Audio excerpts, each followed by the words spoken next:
আজি 16 আগত নেকি 16 আগত আপুনি সেইটো মেনশ্যন কৰিব অকণমান 16 আগত আজিৰ দিনটোতে আমাৰ পূৰ্বপুৰুষজন আহি পেলাই পাঠকাই পাৰ হৈছে কৰিছিলে অসম দিৱস কি জানিব 2 ডিচেম্বৰ তথা 16 আঘোণৰ এই দিনটোতে আচলতে মহামতী চাউলুং চুকাফা এইখন সংবাৰ খণ্ডত ভৰি দিছিলেহি আৰু সেই দিনটোকে আচলতে অসম দিৱস বা চুকাফা দিৱস হিচাপে আমি সমগ্ৰ অসমীয়া জাতিটোৱে আজি উদযাপন কৰিছোঁ আৰু এনে শুভ ক্ষণত মই মহামতী চাউলুং চুকাফাৰ শ্ৰদ্ধা জ্ঞাপন কৰিছোঁ অসমীয়া জাতিৰ সমগ্ৰ অসমীয়া জাতিৰ হৈ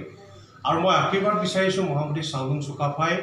আজিৰ এনে সন্ধিখনত যি সন্ধিখনত আচলতে বিচ্ছিন্নতাবাদী বিভেদকামী আৰু পৃথকতাবাদী যি ভাৱনাই আচলতে অসমীয়া জাতিটোক আচলতে ধ্বংস কৰিব বিচাৰিছে এনে সময়ত আচলতে আজিৰ এই শুভ মুহূৰ্তত এই আমাৰ অসমীয়া জাতিৰ পিতৃপুৰুষ অসমীয়া জাতিৰ শ্ৰোতাজনলৈ